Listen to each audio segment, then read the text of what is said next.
अस्सलाम वालेकुम दोस्तों, welcome back to my channel step up dream. मेरा नाम सरफराज अहमद है और मैं इस वक्त सेंट पीटर्सबर्ग रशिया से आपके साथ मुखातिब हूँ।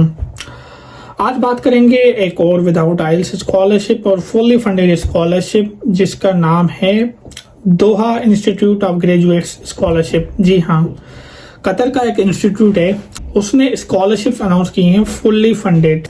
फुली फंडेड का मतलब होता है यानी 100% स्कॉलरशिप। इसका मतलब आपकी जो ट्यूशन फीस होगी, आपका जो अकोमोडेशन होगा, आपका जो ट्रैवल फेयर होगा, आपका जो बुक्स का एक्सपेंस होगा, आपका जो अकोमोडेशन होगा, फूड होगा, वो पूरा यूनिवर्सिटी कवर करेगी। तो चलिए शुरू करते हैं स्कॉलरशिप के बारे में कि इस स्कॉलरशिप में कौन कौन से स्टूडेंट अप्लाई कर सकते हैं, प्रोसीजर क्या है अप्लाई करने का, कौन कौन से डॉक्यूमेंट रिक्वायर्ड हैं और इसकी लास्ट डेट क्या है, डेडलाइन क्या है, ईच एंड एवरीथिंग आप देखेंगे इस वीडियो में।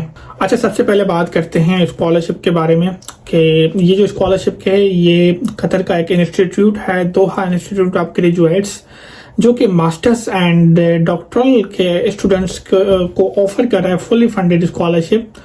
तो इस स्कॉलरशिप में मास्टर्स एंड डॉक्टरल के जो स्टूडेंट ख्वाहिशमंद हैं वो अप्लाई कर सकते हैं। ये स्कॉलरशिप सितंबर 1 यानी 1 सितंबर 2025 को स्टार्ट हुई थी और 15 जनवरी 2026 को ये एंड होगी, यानी इसकी जो डेडलाइन है वो 15 जनवरी 2026 है। तो 15 जनवरी तक आप अप्लाई कर सकते हैं। लेकिन एक बात याद रखिए कि कभी भी ये ना सोचें कि 15 तारीख अगर लास्ट है तो हम बहुत टाइम पड़ा है, हम जो है अप्लाई कर लेंगे। हर यूनिवर्सिटी कंसीडर करती है जो पहले एप्लीकेशंस आती हैं और उनका जो प्रोसीजर होता है वो भी बहुत एक क्रिटिकल होता है। जो लास्ट वाली एप्लीकेशंस होती हैं उन पे ज़्यादा गौर नहीं किया जाता। तो आप कोशिश कीजिए, स्पेशली जो हम पाकिस्तानी हैं हमेशा यही सोचते हैं कि बहुत टाइम पड़ा है तो हम अप्लाई कर लेंगे, लेकिन ऐसा ना करें तो बेहतर है, क्योंकि एज सुन एज पॉसिबल आप अप्लाई करें तो आपके चांसेस ज़्यादा बढ़ जाते हैं। तो अब बात करते हैं इस स्कॉलरशिप को अप्लाई करने के लिए कि इस स्कॉलरशिप में अप्लाई कैसे करना है और इनकी रिक्वायरमेंट्स क्या हैं और इसका जो प्रोसीजर है वो कैसे करना पड़ेगा। तो आपको बताता हूँ, बहुत ही इजी प्रोसीजर है। अच्छा, सबसे पहले आपको क्या करना है कि दोहा इंस्टीट्यूट ऑफ ग्रेजुएट्स की वेबसाइट पे जाना है। ये आप मेरी स्क्रीन पे देख रहे हैं, ये वेबसाइट है। मैं इसकी लिंक भी वीडियो के कमेंट में शेयर कर दूंगा। जैसे ही आप वेबसाइट पे जाते हैं तो यहाँ पे एडमिशन का ऑप्शन आ रहा है। एडमिशन के ऑप्शन को आप क्लिक करेंगे तो नीचे आपकी जो डॉक्टरल स्टडीज हैं उसका भी प्रोसीजर आ जाता है और जो मास्टर प्रोग्राम्स हैं उसका भी प्रोसीजर आ जाता है। तो अगर आप मास्टर्स के ख्वाहिशमंद हैं तो आप मास्टर्स पे क्लिक करें, अगर आप डॉक्टरल के ख्वाहिशमंद हैं तो आप डॉक्टर पे क्लिक करें।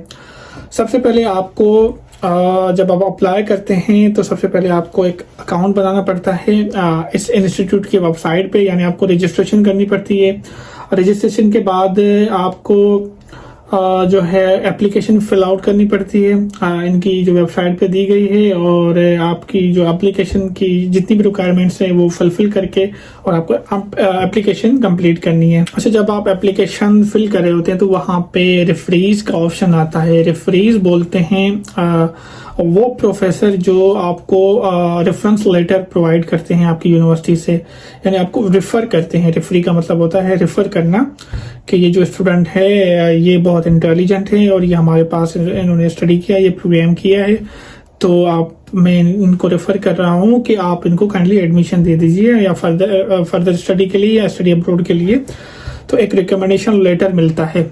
आप जब स्टडी अब्रॉड के लिए अप्लाई करते हैं या किसी भी इंस्टीट्यूट में अप्लाई करते हैं तो आपका जो लास्ट इंस्टीट्यूट होता है, लास्ट जो यूनिवर्सिटी होती है, उसके 2 प्रोफेसर जिन्होंने आपको पढ़ाया हो वो आपको रिकमेंडेशन लेटर देते हैं, 2 या 3, लेकिन मिनिमम 2 होते हैं।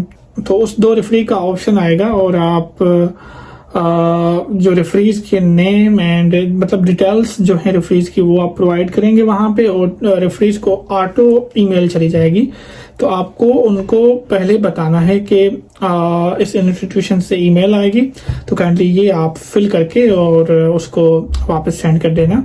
बाकी जो रिक्वायरमेंट होगी वो आपको वहाँ पे फिल करके और डॉक्यूमेंट्स अपलोड करके और एप्लीकेशन सबमिट करनी है। अच्छा, इस एप्लीकेशन में आपके जो डॉक्यूमेंट्स हैं वो कौन कौन से अटैच होंगे, वो एक मरतबा मैं आपको बता देता हूँ कि आपका जो पासपोर्ट है, जो आइडेंटिफिकेशन डॉक्यूमेंट है, वो आप अटैच करेंगे जो इंटरनेशनल स्टूडेंट हैं। लेकिन जो कतर के रिहायशी हैं तो उनका एक अलग इकामा होता है, वो अटैच करेंगे। लेकिन आई थिंक ये जो वीडियो है वो इंटरनेशनल स्टूडेंट्स के लिए है, तो आपका जो पासपोर्ट है वो अटैच होगा।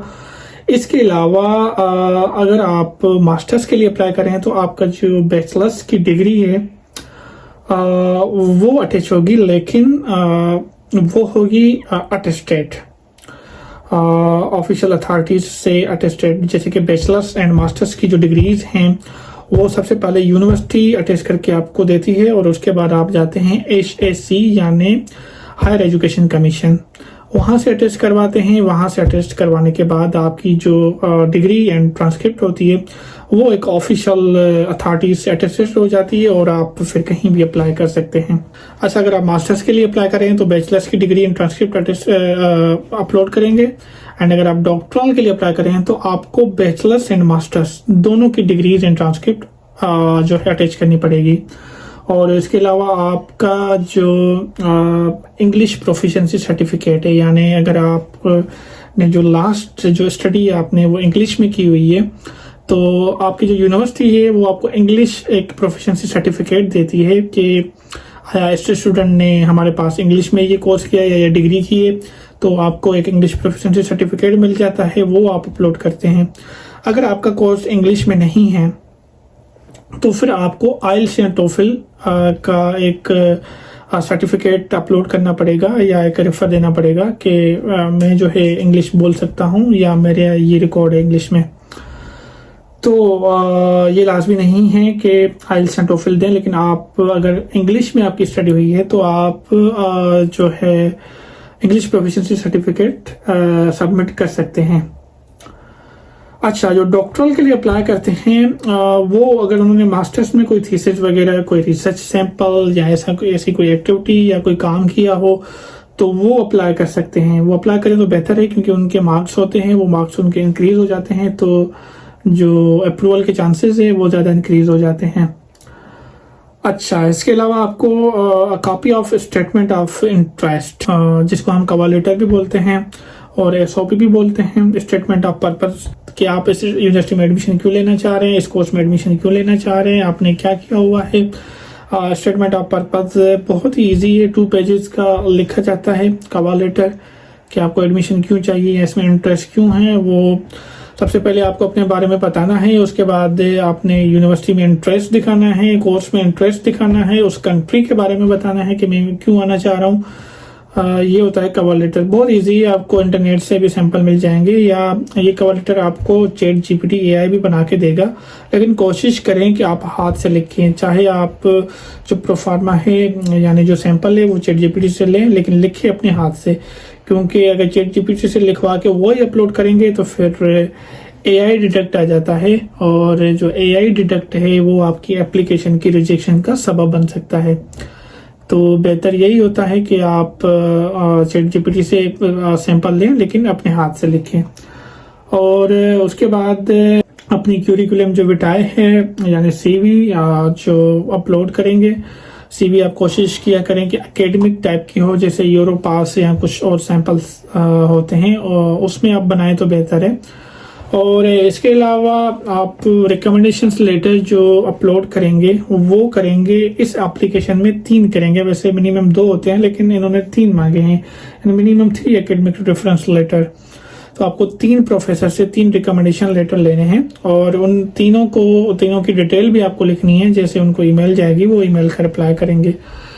तो ये चीज़ें आपको अपलोड करनी है एप्लीकेशन के साथ, आपका पासपोर्ट, आपकी डिग्री एंड ट्रांसक्रिप्ट, बोथ अगर डॉक्टरल एंड मास्टर्स के लिए अप्लाई कर रहे हैं, और इसके अलावा आपका इंग्लिश प्रोफिशिएंसी सर्टिफिकेट, आपकी रिसर्च पेपर या समथिंग आपने जो लिखा हो, and cover letter, statement of purpose, और 3 आपके रेफरेंस लेटर एंड CV। अच्छा, यहाँ पे एक और बात है कि अगर आप डॉक्टरल के लिए अप्लाई कर रहे हैं तो आपको रिसर्च प्रपोजल लिख के सेंड करना पड़ेगा।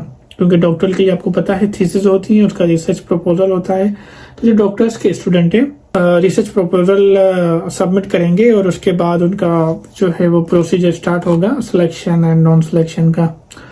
अच्छा, तो ये सारे डॉक्यूमेंट्स थे जो आपको एप्लीकेशन के साथ अटैच करने हैं और उसके बाद आपने एप्लीकेशन सबमिट कर देनी है। अच्छा, इसके बाद एक और बात है यहाँ पे कि ये जो स्कॉलरशिप है, इस स्कॉलरशिप के 2 टाइप्स हैं, यानी ये 2 टाइप्स की स्कॉलरशिप है। एक इसका टाइप है तमीम स्कॉलरशिप, आप वेबसाइट पे भी देखेंगे, वहाँ पे भी मेंशन है, डिटेल्स लिखी हुई हैं। और दूसरा जो स्कॉलरशिप है वो है सनद स्कॉलरशिप। इन दोनों में डिफरेंस क्या है? जो तमीम स्कॉलरशिप है उसके लिए डिटेल लिखी हुई है कि these scholarships based on merit and academic excellence, it's dedicated it most distinguished Qatari residents and international students in the Arab world.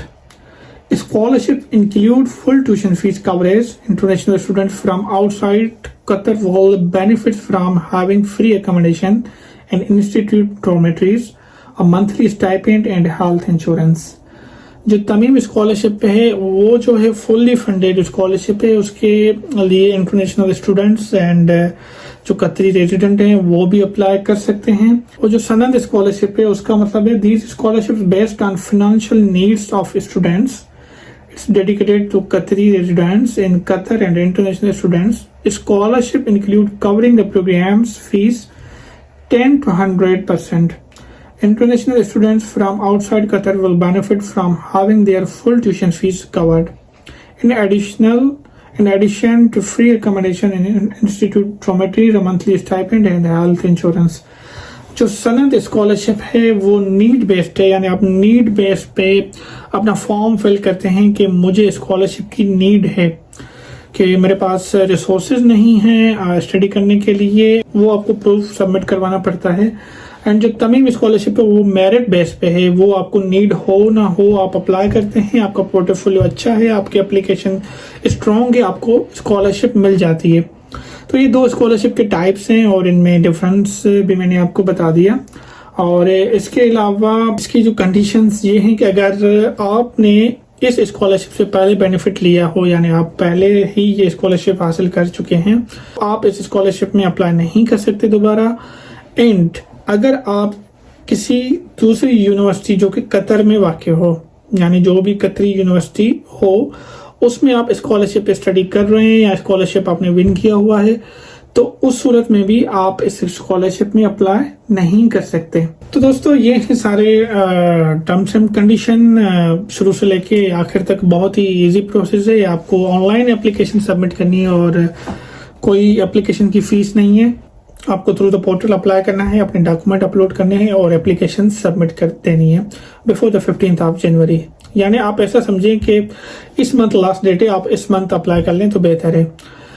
अच्छा, इसकी जो लास्ट डेट मैंने बता दिया आपको 15 जनवरी है। इसमें जो रिक्वायर्ड डॉक्यूमेंट्स होंगे वो आपका पासपोर्ट, आपकी CV, आपके 3 recommendation letter from the university and English proficiency certificate, वो भी आपको यूनिवर्सिटी से मिलेगा। एंड आप याद रखिए आपका जो डिग्री एंड आपकी जो ट्रांसक्रिप्ट है वो attested from HSC and university वहां से होनी चाहिए। और इसके अलावा आपका कवर लेटर कोशिश कीजिए एक अट्रैक्टिव लिखिएगा कवर लेटर, क्योंकि ज़्यादातर जो मार्क्स होते हैं, ज़्यादातर जो चांसेस होते हैं स्कॉलरशिप विन करने के, वो on the basis of cover letter होते हैं। क्योंकि कवर लेटर में आप पूरा एक अपना बताते हैं कि मुझे ये स्कॉलरशिप क्यों चाहिए और मैं क्यों पढ़ना चाहता हूँ आपकी यूनिवर्सिटी में, और आपके जो ये कोर्सेज हैं वो मैं क्यों लेना चाहता हूँ। और अगर मैं कोर्सेज की बात करूं कि ऑल टाइप्स के कोर्सेज तकरीबन अवेलेबल हैं, आप वेबसाइट्स पे भी चेक कर सकते हैं, और ऑल टाइप्स के कोर्सेज जो हैं अवेलेबल हैं और हर स्टूडेंट अप्लाई कर सकता है। तो ये था पूरा दोहा इंस्टीट्यूट ऑफ ग्रेजुएट्स की स्कॉलरशिप के बारे में। अगर इससे रिलेटेड अगर आपका कोई भी क्वेश्चन हो तो आप मेरे कमेंट में जाके मेरे से पूछ सकते हैं, और मैं कोशिश करूंगा कि आपको एज सुन एज पॉसिबल मैं आपको आंसर कर सकूं और एक अच्छा जवाब दे सकूं। तो जो भी स्टूडेंट स्टडी अब्रॉड के ख्वाहिशमंद हैं या गल्फ जाने के ख्वाहिशमंद हैं फ्री ऑफ कॉस्ट, तो आप जल्दी से अप्लाई करें और अपना प्रोसीजर स्टार्ट करें। और आई होप कि आप सबकी एप्लीकेशन सबमिट हो जाएं और आपको स्कॉलरशिप्स मिल जाएं, आप free of cost study abroad करें और दुनिया घूमें। अच्छा, इसके साथ साथ मेरी आप सबसे एक रिक्वेस्ट है कि मेरे चैनल को लाइक, सब्सक्राइब एंड शेयर करना ना भूलेगा। फिर मिलेंगे एक नई वीडियो के साथ, एक नई स्कॉलरशिप के साथ। तब तक के लिए अल्लाह हाफिज।